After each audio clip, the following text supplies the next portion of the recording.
మూడవది మనోమాయ కోశం. ఈ మనోమాయ కోశము మనం మెడిటేషన్ చేసేటప్పుడు ఇది వృద్ధి చెందినప్పుడు మన మానసిక సంఘర్షణ చాలా అతిగా ఉంటుంది. నాకు అది కావాలి, ఇది కావాలి, దూరంగా ఉన్నవన్నీ గమనిస్తాం కదా. ఆ గమనించినవన్నీ ఇక్కడికి వచ్చేసరికి ఇది పంచ ప్రాణాలను ఆధారం చేసుకుని ఉంటుంది. ఇదివరకు మనము ప్రాణామయ కోశము పంచ కర్మేంద్రియాల ద్వారా డెవలప్ అయిందని చెప్పుకున్నాము. ఇక్కడ మనోమాయ కోశం వచ్చేసి పంచ ప్రాణాల ద్వారా డెవలప్ అవుతుంది. పంచ ప్రాణాలు అనగా మనకు వాయువులు 10 వాయువులు ఉన్నాయి కదా, అందులో 5 వాయువులు ముఖ్యమైనవి. ప్రాణవాయువు, ఆపాన వాయువు, ఉదాన వాయువు, సమాన వాయువు, వ్యాన వాయువు. ఇలా ఉపవాయువులు నాగు, కూర్మ, కృకుర, దేవ, ధనంజయ. ఈ ఉపవాయువుల ద్వారా వచ్చేసి మనకి తుమ్ములు, దగ్గు, ఆకలి, దప్పికలు, ఈ 14 వేగాలు ఉన్నాయి శరీరంలో. గ్యాస్ ఫార్మింగ్, మల విసర్జన, మూత్ర విసర్జన, వామిటింగ్, తుమ్ములు, ఆవలింతలు ఇవన్నీ వస్తాయి. శరీరం కోరిక తీర్చుకోవాలన్న ఆలోచనలు ఇవన్నీ ఉంటాయి. ఈ వేగాలను ఆపకూడదు. మనిషి సక్రమమైన పద్ధతిలో ఆపవద్దన్నారు కదా అని చెప్పేసి విచ్చలవిడిగా అనుభవించి సొసైటీకి ఒక శత్రువులాగా తయారు కాకుండా సమపద్ధతిలో సమాజానికి ఒక పద్ధతి అంటూ ఉంది. ఆ పద్ధతి ప్రకారం అన్నీ తీర్చుకుంటూ మనిషి జీవించాలి.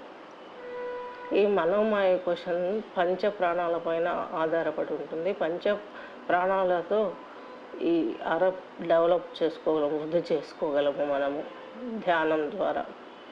నెక్స్ట్ వచ్చేసి విజ్ఞానమయ కోశము.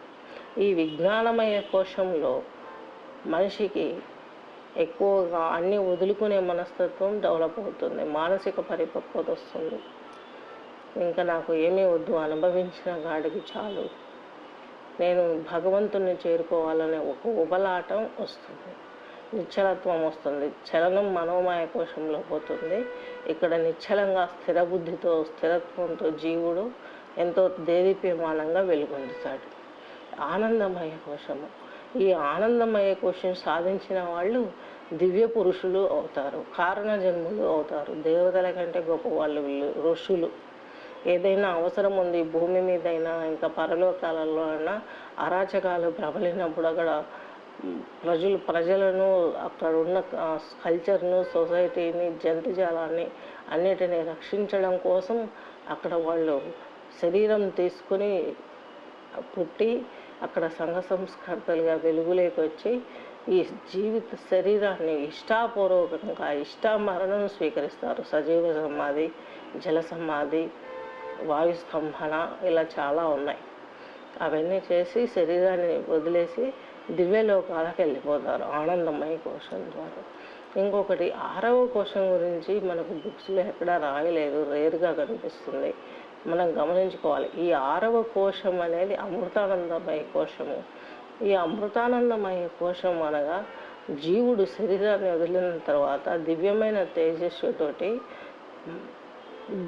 సూక్ష్మ శరీరం ద్వారా ఆజ్ఞాచక్రం దగ్గర పరబ్రహ్మలో లీనం కావడం కోసం వైతరిణి నదిని ఆవు తోక పట్టుకొని ప్రయాణించి మోక్షానికో, నరకానికో, స్వర్గానికో వెళ్ళును.